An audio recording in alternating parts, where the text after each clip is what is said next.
Welcome, welcome, welcome. It's Sunday, so that means this is Ibrox. I'm Tommy McIntyre. I am hosting this evening. So much like Stevie Clark, I'm sitting here wondering what the hell's going on. Thankfully, however, I am joined by two stalwarts fresh from their winter training camp, or their international break training camps, I should say. And Craig Hughes. Craig, how you doing? Yeah, all good. Usually I'm enjoying the wee break from Rangers, but not too much this time, and watch that Scotland game. So I've just woke myself up to get ready for this podcast. You and about 40,000 people at Handon, I think, to be honest with you there. I'm also joined by Iain Mitchell. Have you been running up and down hills, doing press-ups and ab crunches, keeping yourself fit during the break? Needs must at this age, sadly. Yes, that's been me. No, I'm still riding that wave from last weekend, to be honest. I'm still enjoying life, still pretty happy at football all round. Scotland losing isn't a big deal to me personally, so I can sidestep that quite happily. But no, I did think both of you were going to tell me you were just watching Old Firm reruns over the break. I thought that's exactly what you were going to tell me. That was it. Fair much, yeah. A certain goal has been on repeat in my house for a while now, so yeah. Yes, well, that's a very nice segue, and if you guys can do the heavy lifting for me as host, that's going to be amazing tonight, right? So I'm bringing that game to it, which is Rangers looking to obviously refresh the squad. One of the pillars that's been spoken about for a long time is getting players, developing them, getting them a more sellable asset. And as we look into the international scene, we see players like Nico Raskin playing in next to De Bruyne tonight for Belgium. You've got people like Igamani breaking through into the Moroccan senior squad. How important and how positive is it to be able to see this type of thing from the recruitment policy that we've got? Yeah, it's massive for me, to be honest, because growing up, we obviously know how big Rangers are, and it's our dream to always play for Rangers. But if you're across the world, if you're anywhere else in Europe, Rangers is just another team to you, kind of thing. So we need these little caveats to have as a bonus. Like, if you come here, we can put you on this stage and look what can happen. Like, Raskin is a massive one for me because it's not just any national team. Like, Belgium have always been like top 5, top 6 national teams, and that's a guy playing week in, week out in Scotland, who's, as you say, starting beside De Bruyne tonight. Like, that's unheard of for us for the last few years. So that's really important. I think the big thing for us is always going to be Europe. Like, these countries don't care what you do against Ross County and Motherwell. It's what you do in the big stage. And the bigger the stage, the better, obviously. So I think Raskin's performances in Europe this season have warranted that game time with Belgium. Like, I'm not a big Belgium football fan, to be honest. I don't know quite the competition in there, but we know Belgium have got a lot of quality. And if Raskin is showing that he can compete with that and get into that team, that's a massive step for us.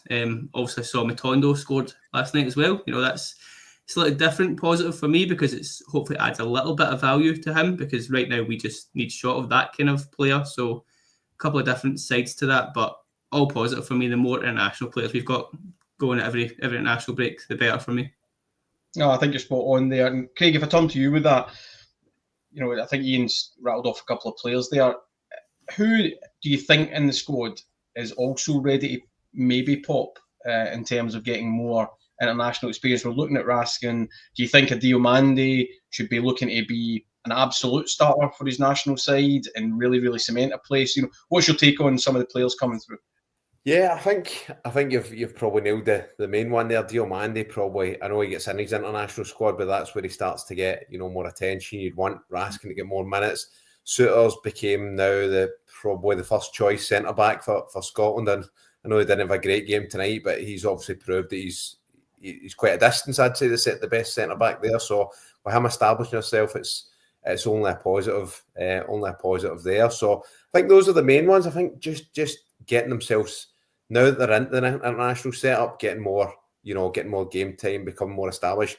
Igaman is, you know, in a very strong Morocco team, and it's huge for him making the breakthrough, and he seems to be very highly rated there. So hopefully you see him kind of kick on in there. I think you've always got the Nigerian nightmare, Dessers. He always dips his toe in international football. I'm trying to think if there's anyone else really that. So let me throw one at you then. So do you think inch by inch, closer by closer, Connor Barron? He was the one I was thinking of. Yeah, that's Connor the one. Barron, I think the problem is Scotland have a lot of centre mids in there. I mean, I think he's useful. I think he proved in the last few games that when you want him to do a specific job, He's very, very useful. He's, he works hard in there, breaks up play. He's got a great engine. I think that's probably the toughest place to get into the Scotland team because he seems to be just shoehorning centre mids all over the pitch right now. So I think he'll be there or thereabouts, and you'd expect if he gets more. But I don't see him playing week in, week out for Rangers, which is what could hurt him. Do we need him when we're playing the majority of our games? Probably not. So he's one of those ones that I think will be on the edge of an international duty, but I don't know if he can break into the Scotland team too often. And if we look further ahead, I was going to throw in Hefty and stuff like that there. Feel free to pick that up. But wee bit unfair in me here, but if I throw in unfair pressure, Lyle Cameron in the future. Yeah. Do you think there's enough there? Are you excited about that one? I mean, again, I think he's one of these kind of a wee bit of a punt. I think I watched a little bit of him in the recent derby, Dundee game, and I thought he looked sharp. So yeah, I think there is always possibility they come here and they kick on and they'll end up getting into the international team. So yeah, and I think it's ideal if we can get more players in the Scottish. Although I'm kind of like Iain, I'm not that enthusiastic about the Scottish national team. I want to see a lot of Rangers players in there. I think that's what successful Rangers teams are built on. So I would be lying if I said I expect him to, really stand out and really kick on. I've not seen enough of him, but there's obviously potential there. Yeah, and I'm interested from just a shout out to the watchers tonight as well. Happy to do a bit of Q&A. I know there's not been lots and lots of news from the club, so if you've got any questions, please do fire them in, and I will do my very, very best to moderate to get them on the screen. We'll see how that works, but I'll definitely make sure the guys engage with them. Just actually off topic slightly, your last comment there, Craig, Iain, both of you, and I'm interested with the listeners as well.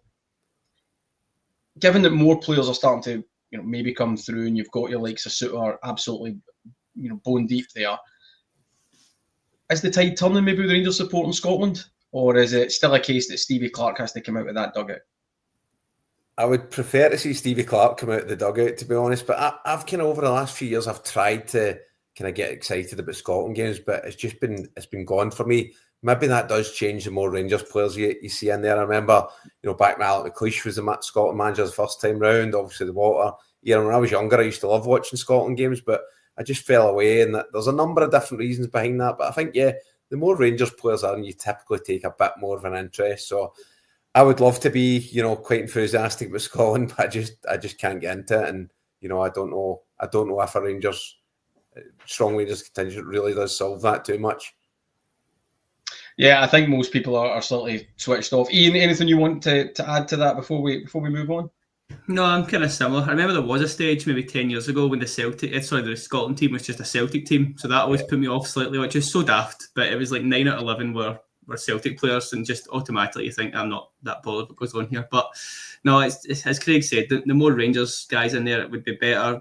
More for Rangers than anything else, than anything personal, because like I say, we want homegrown players. We want your Barons, your Lyle Camerons. May not to play every week, but Craig's point was very interesting about the centre mid problem, because Scotland are absolutely stockpiled with them. But I don't know if they've got a Ryan Jack type, Conor Barron type really in there, a guy that's going to win your ball back and move it on, because they're all quite attacking minded, or else in Gilbert's case, it's very much his passing that's so elite, but there's not really that kind of not like a dog of a midfielder kind of thing. I want to see a guy who will just like put the foot in, win the ball, move it on. The thing we do so well in Europe, but that's kind of where I could see Barron developing into. And he's still a very young guy. Barron is 22, I think. He's still got a long way to go. So the more he plays for us, the more he plays for Scotland, the better he'll get. And hopefully Lyle Cameron comes in just to add to that line eventually. It's only going to be good for us. Yeah, well, we're nearly 10 minutes into the podcast. I'm going to move us off Scotland. That, folks, in the game is called padding. Right, so that there goes the Scotland chat. We can absolutely move on from that and get to the really important stuff, which is Rangers. And so I'm interested, Craig, I'll maybe start with you. I don't know if it's a perception thing. There are some stats to back it up, but historically, Rangers have got this feeling round about them that it comes to a break, they come back, they're slow starting, no matter what the momentum is. And you cannot ask for better momentum than we entered the window. I'll be called the international window, right, because I'm sick to have the same break and changing my mind. And I'm interested, do you think that Ferguson is the man to break that, and there'll be a real laser focus on how we turn up the first league game? I think it's slightly different because before we've done that and we've messed up in really important league games, you know, and slipped up silly points. There isn't that same pressure on us this time because obviously the league's gone. We obviously do want a bit of consistency. I think the full focus will obviously go into this Bilbao game coming up. So I don't see it being the same as kind of previous years where we've really struggled coming back from international breaks. Yeah, I think I'm quite confident that we'll keep this kind of run going. I think that there's a feel good about the place. I think there's a freshness. I think there's players that will be wanting game time. You know, recently I've probably seen Danilo, etc., being, you know, really disappointed about not being featuring. So I think there is a little bit of push for guys to get in the team, and I think the kind of positivity will continue as everybody kind of works towards the Bilbao game, to be honest. So I'm going to go on the optimistic side. I like that. I like people trying at least to be optimistic. That's pretty decent. So, you know, having said that, I'll turn to Iain. Iain, I expect you to be reputation here, by the way. This is I expect you to be as optimistic as ever, buddy. Optimistic as ever. Do you see that as well? You with Craig there, or are you worried that it's more of a player mentality thing than a manager mentality thing? Yeah, that's kind of hit the nail on the head for me, sadly. I think it's a case for so long now that these players dictate how Rangers play rather than any management, and I'm quite keen to see how that really plays out here, because I'm starting to get on board the Barry Ferguson train, which is a bit early. I know it's a bit kind of jumping the gun, but he's doing a lot of the right things for me. But okay, no, I don't want you to gloss past that. I think that's one that we need to dig into. Not getting away with that, am I? No, you're definitely not getting away with it, mate. Give me the details. Quite simple, right? Apart for the big results, which really grabbed. See, when he came in, right? My thinking was he's just going to shout at the players, get them to run through brick walls, hopefully, but we won't see much from a tactical or like positional sense. But the tactics for me have been pretty much spot on, especially in those big games in Europe and Celtic. We've went toe to toe with these teams and came out the better, which was just not the case for so long. So the tactic side's been good. The set pieces have been a lot better than I thought, and it's a lot of little details that I just didn't think was capable from this coaching setup, to be honest. And that's probably looking at a bit naive, because these are guys who have been there and won it. They've been at different clubs and done decent, some of them. But I think the next two games, Dundee and Hibs, it's games that sort of suit us in a way, because they're not just going to sit in, put a classic 10 at the back and see what we can do. These teams probably both try and play a bit. So it's hard to judge, because that's been the problem for me for a while with Rangers. It's breaking down that low block, as we all know. But looking at the rest of this season, we've not got any games like that. It's in the split where it's the better half of the league. So again, you're not expecting that. But as I say, if Ferguson wins all these games, maybe not every one of them, but wins, the vast majority, if he gets another Old Firm win on his CV, I would say put up a good fight against Bilbao, because they are, for me, a level ahead of anything we've played in Europe. But even Lyon, I take into that account. I think Bilbao are I am hugely protective of my agenda, Iain. Don't talk about Bilbao. I'm coming to that later on. Jump ahead. I'll do what you do. Yeah, see, I'm playing the game here. I'm not letting you guys do to me what I do to everybody else. Okay. No, but the point stands for me. See, if Ferguson keeps going like this, and we do see a better product on the pitch, which is what I didn't really think we would get, regardless of who came in, it then gets pretty harsh to not give him the job for me. And again, I won't step any further into that agenda, but it's going a lot better than I thought it would. And I think a lot of people would probably think the same thing. Yeah, I think there's something in that. Craig, I'm just putting on screen there CGM55, who's pointing out that maybe the test for Ferguson is that consistency piece against the so-called smaller clubs where we've faltered recently, and that's maybe a mentality thing. But beside that, I'm interested in your view there alongside Iain's, but also how important do you think the coaching staff that Ferguson has brought in, your McCanns, your Billy Dodds, have been here? Are we in danger of just passing them by a wee bit and focusing on Ferguson? Yeah, 100%. They've all been probably vital to it. I mean, Neil McCann, from what you hear, is a fantastic coach. A few people mention the set pieces, saying they're straight out of kind of Billy Dodds' playbook. So I think that the rest of the coaches are obviously key to it. Barry Ferguson hasn't just been chucked in himself, but I think for me, where I kind of stand on it, yeah, he's absolutely got to show a level of consistency before the end of the season. I love the work that Barry Ferguson's doing right now and his team. I think they've galvanised the team. They've got us big results where we didn't expect. and they've done everything they could, and they've worked their socks off. You can see that means so much to them, and they've just tried to drill things into the team and get the results. So they've added passion that was badly missing. I think the pressure completely changes when you actually get awarded as the permanent management team, and that's when the task totally changes. We've seen it so often. Maybe this is harsh on Barry Ferguson because you're looking at other examples, but like Solskjaer at Man United, got a few big results against PSG, got the job full time, and you realise why he shouldn't have really been in that job. So I think the pressure totally changes. I think I'm still on board with that, fully behind Barry. I hope that he gets I hope he can pull something off at Bilbao, but again, it's going to be difficult. I hope he can, get us a level of consistency, gets another good result against Celtic, and I hope he leaves with a standing ovation he deserves, and the recognition from Rangers. And I think that's best for all parties. To be honest, where I stand, kind of right now. Now, if he goes and performs a miracle and wins the Europa League, then that totally changes things. But the way I see it is, can he get a bit of consistency? He doesn't need to win every single game, but if he can, keep doing what he's doing, he'll leave with, as I said, a lot of credit in the bank. And I think that's probably the best. And then you bring in a permanent manager in the summer. So let me push you on that then, and I'll push you on it. And I know you've given me if he performs a miracle, but and I know you're not anything other than both of you behind Barry Ferguson in the dugout and wanting to do the very best for Rangers. I get that absolutely from the both of you. But if we're sitting here, what is the minimum he has to do for you to turn around and say, yeah, I can see him in the dugout next season and I would be behind that? Ian, I'll come to you in a second, so you've got a wee bit more time to think about the specifics of that. But Craig, you're on the spot. It's very, very hard. As I said, I don't see it. Even if he did, very, very consistent, I don't see it. So for me, it would need to be a miracle in the Europa League where you go, right, you cannot overlook that. And again, this is, I think Barry Ferguson's been superb. But I just think there's not really much going to change my view that we do need a permanent manager in place that's, been there and done that. That being said, if he ends up, doing very well and getting the job, obviously you'll be fully behind. But I don't think there's much that can be done, to be honest. I fully appreciate the honesty there. That's a fair answer. Ian? That comment from Luke is very timely because he's mentioned how winning dead rubbers in the league doesn't matter. And that's a big thing for this squad in general, not just managers, because when the pressure's off, they do tend to do better. Europa League is kind of the barometer for me. It has to be. I mentioned before, if you win that other Old Firm, that's not going to hurt anything either. But if you somehow get past Bilbao, and as I say, they are probably a level above anything I think we've played so far. I think they finished second overall in the league sort of format. They're no mugs. They're a very good team. If you get through that tie, I don't see how you don't strongly consider them for the job, because the problem comes on the other end as well. If you have your time with Barry and that comes to the end of the summer, the new manager is under immense pressure, because as soon as something goes wrong, fans will be saying, we should have kept Ferguson, get Ferguson back. It will become this kind of saga straight away.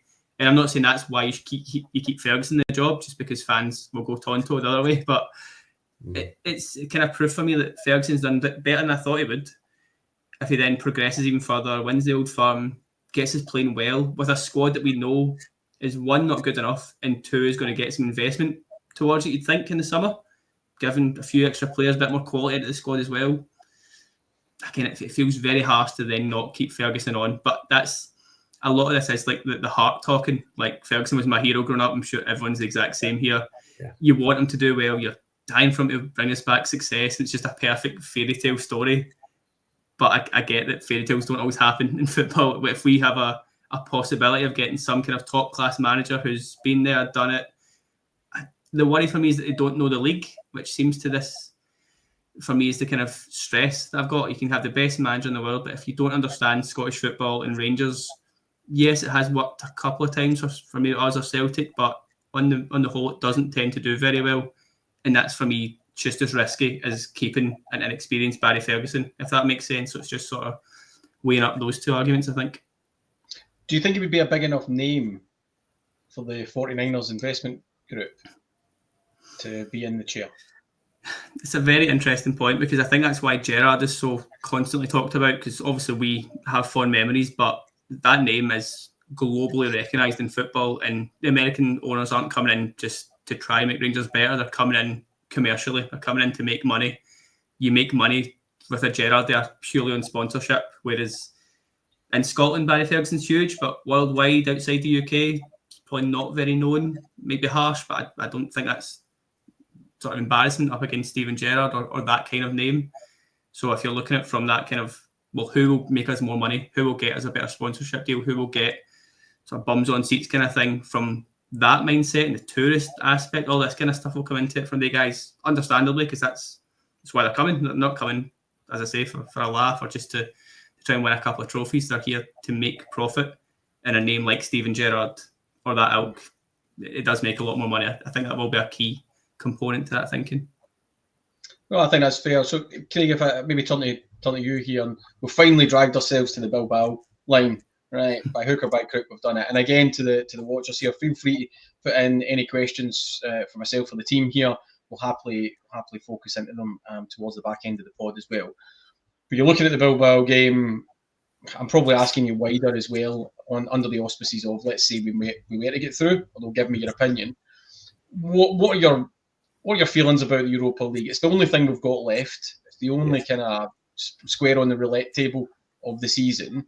Mm-hmm. Is it just the focus and that's a great run, or do you actually think we've got any of the firepower in the nous in the squad to see us over the line anywhere? I think, see when I look at the teams that are in the Europa League, I think a strong Rangers has a chance. I don't think, they're obviously never going to be favourites in that group of teams it's in, but you're looking at there saying you've got a chance, but I just can't see it this time. I would love us to get by Bilbao and get to another round.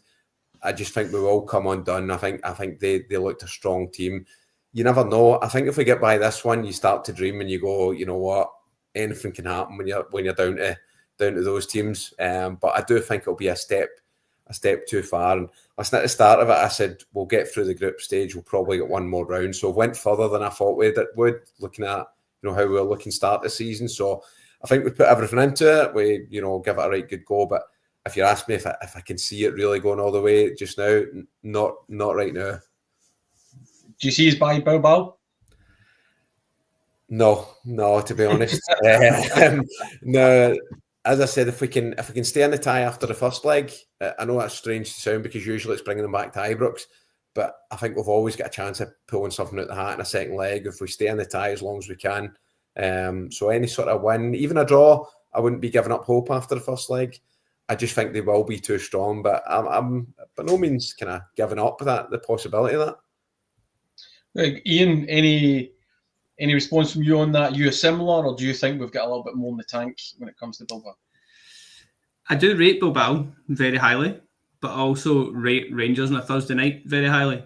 So I don't know. I think when you look at the Betis result last year, that kind of came from nowhere, and we weren't quite as, I'm not going to say confident as a squad because it seems a bit daft given the season in general here, but of recently, the last few weeks, the squad must be as high as we are kind of thing, and thinking we can go toe-to-toe with anyone here. And we mentioned it, we were unlucky in Manchester. We could have beat Spurs quite comfortably another night. That an extra chance or two goes our way. And I'd say those are the two biggest names in the tournament still. So, Lyon or Manchester's going out. I've got the fixtures here, hence why I'm turning. But Lyon have Man U, so one of them are going out. You think if you can squeeze by Athletic, there's not a lot to fear there, and that's looking a bit silly considering some of the results this season we've seen, but I think we do have a chance. I don't know where this is coming from really, because the home form has been the worry and the first leg's at home, so if you go a goal or two down at home, you would think, we're out of this, but we still know we wouldn't be, which is utterly bizarre. But the kind of hope for me is that Bilbao think, it's just Rangers, just a Scottish team kind of thing. They might have a tough tie the weekend after or before and they rest one or two, I don't know their fixture list, of course, but they might just take that off the ball, which I think is what Betis done to us last year, and we saw how that turned out. So it's certainly possible. And again, if keeps going back to it, if Ferguson gets past Bilbao, he's got to be getting that job for me. It's just going to keep going around circles till that game happens. But it's so harsh to do that and not keep him on full time regardless. Yeah, you're certainly pushing that agenda. I'm enjoying that. What is it? I mean, it's Spurs, it's us, it's Man U, it's Lyon, it's Bilbao, it's Eintracht Frankfurt. Don't want to talk about them obviously too much. Bodo Glimt, and am I thinking Lazio? Lazio, yeah. Yeah, I mean, I'm surprised you've not You touched take on that before the ball is kicked. You take that lineup all time. Yeah. Really? You guys would take that lineup? You don't think that's? I mean, I'm interested. I think there's some strong teams in there. It's always going to be a pretty strong lineup in the last 16, but it's not. I don't think there's any team you're looking at. As I said, I don't think we'll go all the way, but there's not anybody in there you're looking at and going, that's an unbelievable side. I think the Europa League, obviously we want to be in the Champions League. We want to be making that Champions League money and being on that stage. But Europa League's enjoyable because you actually think if you get a kind draw every year, you can actually go quite deep in the tournament. You can get these chances. So I don't think there's anybody in there that's ridiculously good. As I said, we're one of the least favourites to win it, but there's nobody in. I agree with you. I think you take that lineup. I'll come back to you guys post Bilbao and see where we are. Right, you two are getting invited back on with me that week. But I think that's fair. And like you said, I agree with both of you. Once you get to these stages and you actually understand as a club how you can win a European knockout tie, which isn't for everybody. It can be quite difficult to try and do that. And Rangers are obviously carrying the flag for Scotland in there. Then it's anybody's game, and we know some of these teams, and we can try and deliver. I'm seeing some questions coming in from the watchers, and I'll get to them in a second. But I did want to kind of jump back for a second to the international scene, because there's a player who I think is completely dropped off, right? And it kind of splits his support, I think. And he was also getting pilloried by his national press, which is Bajrami for Albania. Now, some of the commentary round about him from the Albania game the other night didn't look interested. He's fallen off. And it's a slight undercurrent of blaming the club, blaming Rangers.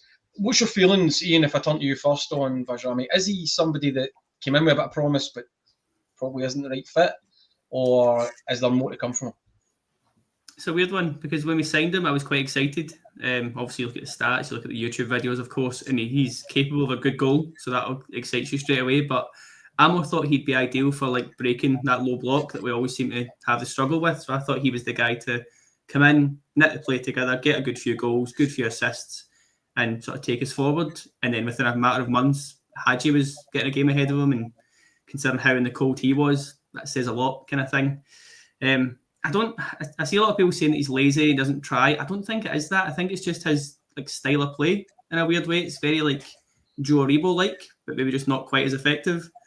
It's more just that kind of try to be cute, try to be clever, bit of a luxury I don't know player. if you're going to get a lot of people coming with you on that comment there, to be honest with you. I think you're standing on the touchline yourself there.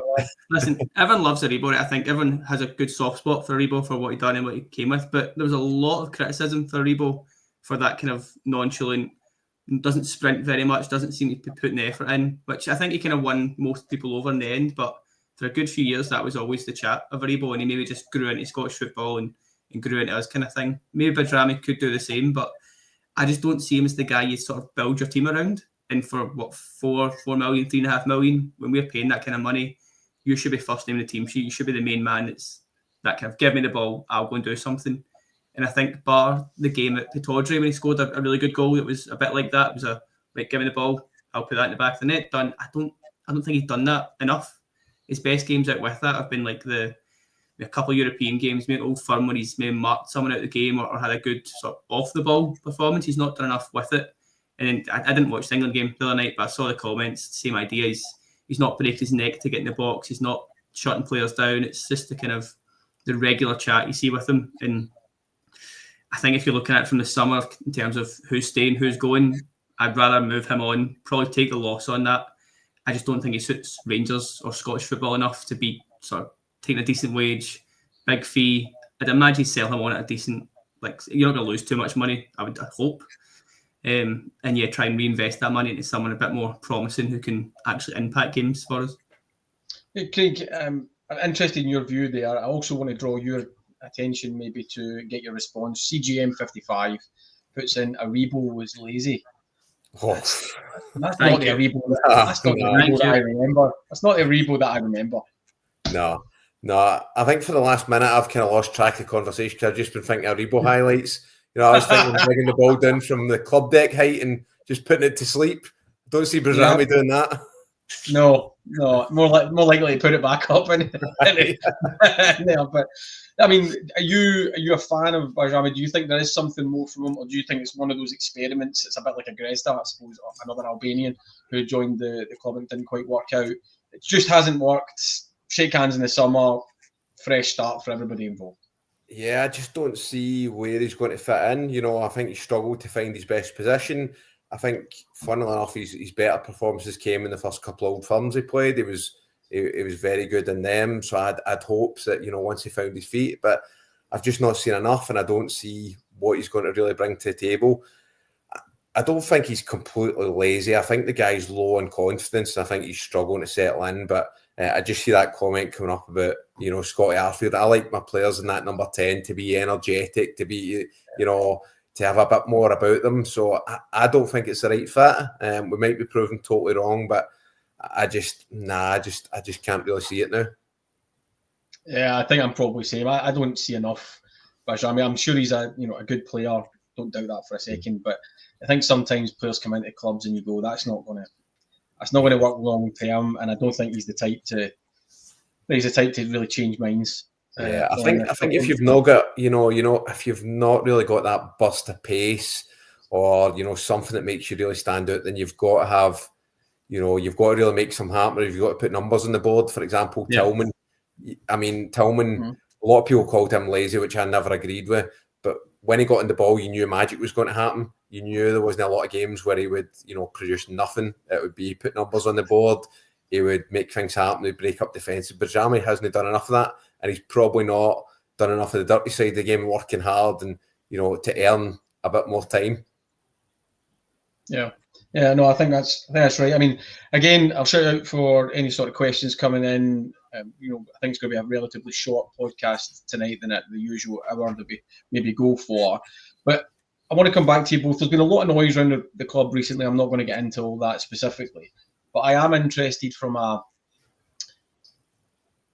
vociferousness of communication, from a stance perspective. Are we starting to see something from Patrick Stewart now, or is this the club just doing a little bit of turning of the wheels before Niners investment coming in? Iain, I'm maybe looking at you there. That's maybe not the simplest question, but do you feel that it's just treading water right now at the boardroom level until something serious changes? Pretty much, to be honest. I think it's a bit more of this constant elephant in the room, that the guys in charge at the top, the guys making decisions, know that they're either not going to be making those decisions in a few months' time, or they're not going to be alone in these decisions, because everyone knows the takeover's coming. It's very well reported at this point. It's more just about seeing who's going to be here long term and who's not. And I think this is the big thing for the manager. For me, it all links in together. I want everything nailed in, locked in, and signed and sealed as quick as possible, because then you get your manager sorted, then you get your coaches sorted, then you get your scouting, your signings. I'm very stressed about the fact that we'll see this rumble on a little bit, which it's always going. It's a massive project and sale and whatever. It's not going to be a quick thing, of course, but if that starts leaking in towards the season starting and you're still not sure of your budgets and your coaches, your managers, it's very quick before that Champions League qualifier comes round. We saw we kind of messed that up a bit this year for me, in terms of we didn't have the squad that was ready to go when those games came along, and they're arguably the most important games. So if your board's not right, if your structure's not right, if your manager's not right, it just, like I said, drip feeds down every single layer. So for me, it's a case of get the board stuff nailed in, get it locked in, so we know who's here for long term, who's not. I do think Patrick Stewart is here for long term. I've seen a few people mention he might just be here to see this transition over and then move on, but I just get the impression that he is here to stay, kind of thing. And hopefully, I was on a pod a while ago talking this, I think, with Kyle. There's so much change in our boards and our boardrooms constantly. I just want stability. It's a very simple ask, but just keep the same people in place, because then you can build a structure that lasts. It's kind of bread and butter stuff. Thank God it's a listed building at the front, or they could install a revolving door. Right, but maybe, Craig, if I come to you, and we'll close this out soon, I think. But how important, I think Iain's touched on it there, no matter whose name is above the door, no matter who's in the boardroom, how important is it for you and for the fans at large to see business being done really, really quickly in terms of refreshing this squad, which is in desperate need of a serious refresh anyway. Yeah, 100%. It's first of all, you need the clarity. There's a lot of, I don't want to say this thing's rumbled on because Ian touched on it. Was always going to take time, and but when there's a little bit of silence, then the rumours start of we're going to have this amount to spend or that amount. You want clarity on that, and you want to know where they're going as a club, and you want to know the direction that new owners are taking, which by all accounts will be a positive one. But yeah, it's so important we get our work done early, and you hope a lot of that work is going on already. You would imagine, we're not, these new owners aren't coming in from a standing start in the summer. The work's getting done just now in terms of conversations, a new manager, conversations of potential players. So I think I'm quite confident that there will be work going on behind the scenes that we don't know about yet. But yeah, it's so important we get ready to hit the ground, because as you touched on, there's so much work to be done in that squad. Well, no, we can do it in one window. Will be very, very difficult, but we can't waste any time during the summer. No, I think you're absolutely right, and I think given what we've covered already, it's probably a good point to wrap up the podcast there. I'd like to thank everybody for watching and joining us this evening. If you aren't a subscriber, please make sure you do. If you then download your audio on Spotify or anything like that, make sure you give us a review. That's incredibly important. Kyle and the team will be along on Wednesday. From me, from Craig, from Ian, thanks so much for joining us. This is Ibrox. See you soon.